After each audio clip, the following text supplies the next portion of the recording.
जय हिंद मेरे जवान। मैं शहंशाह जीएस रिसर्च सेंटर से पंकज मिश्रा। आज हम बात करने जा रहे हैं। देखो जवान, अभी सारी दुनिया सो रही होगी, मेरा जवान अभी पढ़ रहा होगा। घबराने की आवश्यकता नहीं है मेरे जवान, घबराने की आवश्यकता नहीं है। हम बोल रहे हैं ना, जब सारी दुनिया सो रही होगी, एक दिन ऐसा आएगा तुम्हारे जीवन में, जब सारी दुनिया सो रही होगी, तुम नई ऊर्जा एवं नवीन सवेरा के साथ जागेगा। और मेहनत करते रहना है और ये नहीं सोचना है कल क्या होगा। कल जो होगा अच्छा होगा। हमेशा एक बात याद रखिए, अगर जीवन में सुख आता है तो यह सुख हमेशा के लिए नहीं रहता, कभी न कभी इसे जाना है। इसी प्रकार अगर आपके जीवन कोई कष्ट आया है, दुख आया है, ये हमेशा के लिए नहीं रहेगा, इसे भी जाना होगा। जरा खिड़की खोलो और बाहर हो सके तो निकल कर देखो आसमान की ओर, अंधेरा छाया हुआ है। ये रात जो है भी राज कर रही है, लेकिन इसे भी दिन में तब्दील होना है। मेरे जवान, आज हम बात करने जा रहे हैं इंडस वैली, सिंधु घाटी सभ्यता की। बात यह है कि हम वीडियो बना तो रहे हैं, लेकिन ये वीडियो बनाने की आदत नहीं है। हमें आदत है फेस टू फेस पढ़ाने की, लेकिन वीडियो बना रहे हैं, ये समय की मांग है। और कोरोना काल में हम जब सारी दुनिया वीडियो बना रही थी तो हम ऑपरेशन थिएटर में चीख रहे थे, क्योंकि मेरा ऑपरेशन हो रहा था। जब सोचे दुनिया की ये जंग में, जो वीडियो की जो जंग चल रही, होड़ बनाने की चल रही है, इस होड़ में जब हम शामिल हों तो फिर में हमें कोरोना हो गया। ये समय की बात है। वीडियो वायरल करना ये मेरे चुटकी का चीज़ है। हम कभी भी वीडियो वायरल कर सकते हैं। इधर उधर की बात करके हम वीडियो वायरल नहीं कर सकते, क्योंकि हमारी पुकार ऐसी नहीं है। जब किसी मैटर पर हम बात छेड़ेंगे तो वह समाज, दुनिया, इंसानियत को झकझोर के रख देगी। अभी हम वैसा कुछ नहीं कर रहे हैं, सिर्फ हम वीडियो बना रहे हैं, ये आदत डाल रहे हैं। नए साल में कुछ देखने को मिल जाएगा आपको, नए साल में ज़रूर कुछ देखने को मिल जाएगा। और जहाँ कहीं भी क्लास हम लिए, कभी भी मेरा क्लास आज तक सस्पेंड नहीं हुआ। प्लेटफॉर्म की सरजमी से मेरा दिल जुड़ा हुआ है, जुड़ा हुआ है, जुड़ा हुआ रहेगा। हम नहीं, सारी दुनिया भी कहती है, मेरा दिल भी कहता है। एक वक्त था, एकाएक मेरे नाम पर प्लेटफॉर्म की सरजमी में पर ऑनलाइन एक बैच अनाउंस किया गया, जिससे बहुत सारे एडमिशन हो गए थे। जिस दिन मेरा बैच शुरू होना था, एकाएक उसी दिन मेरा ऑपरेशन हुआ था। और हम डॉक्टर्स को बोले कि मेरा पहला दिन है, हमें क्लास जाने दीजिए। लेकिन इसके लिए डॉक्टर तैयार नहीं हुआ। कहा कभी अभी आपका मेजर ऑपरेशन हुआ है, आपको हम जाने कैसे दें। फिर हम किसी तरह से छुपकर हम आ गए क्लास। हम अपने जवान को बताए नहीं थे कि मेरे साथ ये चीज़ है, और हम क्लास पढ़ाने में फिर हम मशगूल हो गए। मेरे ब्लड जो निकल रहा था, तो हम पढ़ाने में तो लीन हो गए, लेकिन हमें पता नहीं था कि ब्लड पेट से निकल रहा है। जब वो ब्लड से मेरा ये कपड़ा उपड़ा भीगने लगा, तो ऑनलाइन के जवान ने देख लिया और वह चीख कर मैसेज करने लगा, सर आपके शरीर से खून निकल रहा है, बहुत खून निकल रहा है। जब हम नीचे देखते हैं तो खून नीचे बह रही है। उस दिन भी मेरा क्लास सस्पेंड नहीं हुआ था। हाँ, ये बात है कि हम लेट हो जाते हैं। मैं देर करता नहीं जनाब, देर हो जाती है। हम आज बात करने आए हैं सिंधु घाटी सभ्यता की। लेकिन सिंधु घाटी सभ्यता पढ़ाने के लिए फिगर की आवश्यकता होती है, लेकिन अभी वैसा व्यवस्था हम रूम में नहीं किए हैं जो फिगर पर आपको समझा सके। और लेकिन वह भी दिन दूर नहीं, सारी व्यवस्था कर दिया जाएगा। सिर्फ एक हमारे बोलने का जो तरीका है, जो हम वीडियो बना रहे हैं, ये एक आदत में तब्दील हो जाए। खैर, बातचीत को देते हैं विराम और हम आते हैं सिंधु घाटी सभ्यता। देखिए, यहाँ पर हमारी आवाज़ में ही जादू है। फिगर क्या बन सकता है? जिस दिन व्यवस्था होगी उस दिन फिगर भी बनेंगे। सिर्फ आप हमारी लेक्चर सुने याद हो जाएगी। आते हैं सिंधु घाटी सभ्यता पर। सिंधु घाटी सभ्यता के विषय में हमें विस्तृत जानकारी पुरातात्विक स्रोतों से मिलती है। यद्यपि सिंधु सभ्यता काल के लोग लिखने की कला से परिचित थे, लेकिन उसे अभी तक पढ़ा नहीं गया है। सिंधु सभ्यता काल के लेख को अभी तक पढ़ा नहीं गया है, इसलिए सिंधु सभ्यता को आद्य ऐतिहासिक काल की श्रेणी में रखा गया। सिंधु सभ्यता को आद्य ऐतिहासिक काल इसलिए कहा गया क्योंकि सिंधु सभ्यता की लिपि को अभी तक पढ़ा नहीं गया। सिंधु सभ्यता की लिपि भावचित्रात्मक थी। सिंधु सभ्यता की लिपि को भावचित्रात्मक इसलिए कहा गया क्योंकि सिंधु सभ्यता काल में जो भी चीज़ लिखा जाता था वह चित्रनुमा लिखा जाता था और प्रत्येक चित्र का कुछ न कुछ अर्थ होता था। इसलिए सिंधु सभ्यता की लिपि को भावचित्रात्मक कहा गया। सिंधु सभ्यता एक कांस युगीन सभ्यता थी। सिंधु सभ्यता को एक कांस युगीन सभ्यता इसलिए कहा गया क्योंकि सिंधु सभ्यता काल में आवश्यकता के अधिकांश सामान कांसे के बनाए जाते थे। इसलिए सिंधु सभ्यता को एक कांस युगीन सभ्यता कहा गया। सिंधु सभ्यता के लिए समानतः 3 नामों का प्रयोग किया गया है: सिंधु की सभ्यता, सिंधु घाटी सभ्यता एवं हड़प्पा सभ्यता। प्रारंभ में इस सभ्यता को सिंधु की सभ्यता या सिंधु घाटी सभ्यता कहकर पुकारा गया। ऐसा इसलिए क्योंकि विद्वानों को लग रहा था शायद ये सभ्यता सिंधु नदी के आसपास तक ही फैली हुई है। इसलिए विद्वानों ने प्रारंभ में इस सभ्यता को सिंधु सभ्यता या सिंधु घाटी सभ्यता नाम दिया। लेकिन खुदाई जारी रहा तो पाया गया इस सभ्यता के प्रमाण सिंधु नदी के बाहर भी मिलने लगे हैं। तो विद्वानों के बीच एक समस्या उभर कर आई। अरे भाई, हमने इस सभ्यता को सिंधु सभ्यता या सिंधु घाटी सभ्यता नाम इसलिए दिया था कि हमें लग रहा था शायद ये सभ्यता सिंधु नदी के आसपास ही फैली हुई है।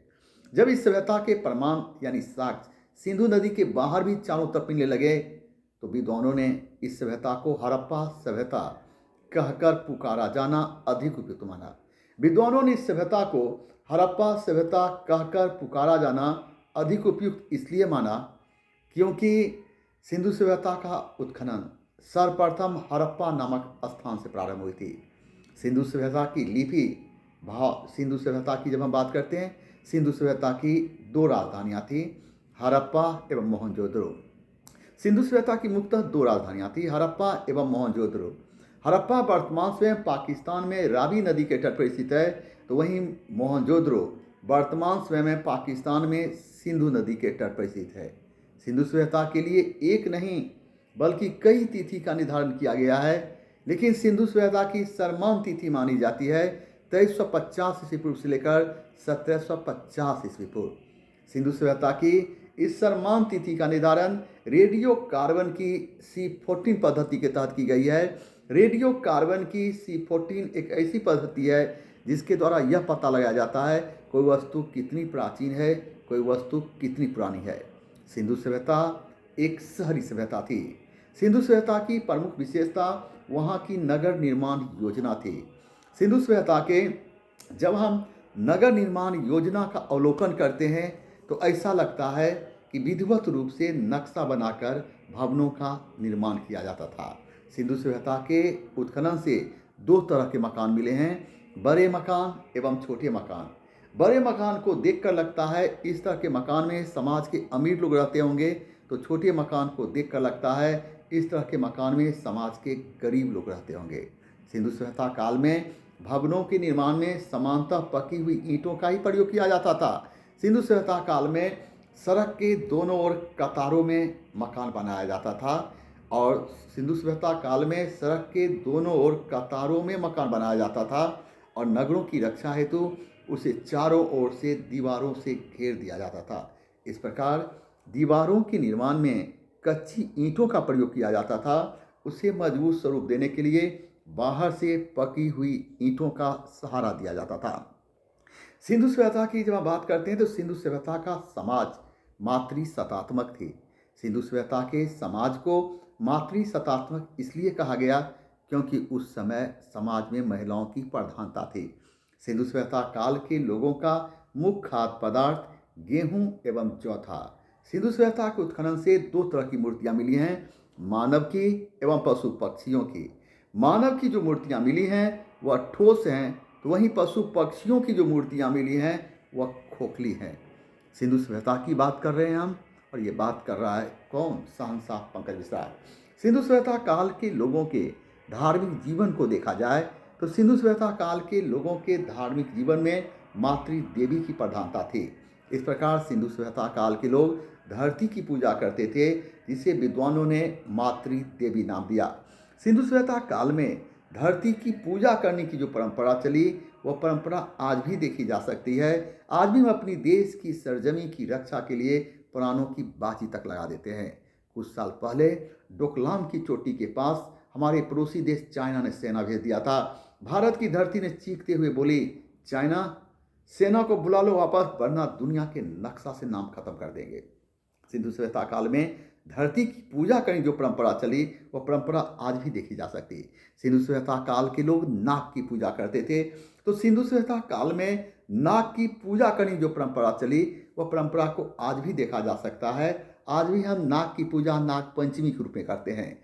सिंधु सभ्यता काल के लोग सूर्य की पूजा करते थे, तो सिंधु सभ्यता काल में सूर्य की पूजा करने जो परंपरा चली वह परंपरा आज भी देखी जा सकती है। आज भी हम छठ की पूजा करते हैं जनाब।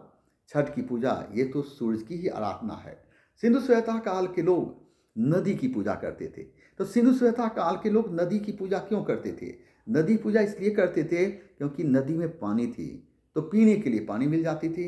नदी में पानी थी तो आसपास के कृषि के सिंचाई के लिए पानी मिल जाती थी। नदी में पानी थी तो यह यातायात का साधन हुआ करती थी। इसलिए सिंधु सभ्यता काल के लोग नदी की पूजा करते थे। सिंधु सभ्यता काल में नदी की जो धार्मिक महत्ता स्थापित हुई वह महत्ता आज भी देखी जा सकती है। आज भी हम गंगा नदी की पूजा करते हैं, गंगा की पवित्रता को बरकरार रखने का हर तरह का प्रयास करते हैं। गंगा नदी की पवित्रता को देखते हुए उसे गंगा मैया या गंगा माँ कहकर संबोधित करते हैं। सिंधु सभ्यता काल के लोग पेड़ पौधों में सबसे अधिक पवित्र पीपल के पेड़ को मानते थे। सिंधु सभ्यता काल में पीपल की पेड़ की जो महत्ता स्थापित हुई वह महत्ता आज भी देखी जा सकती है।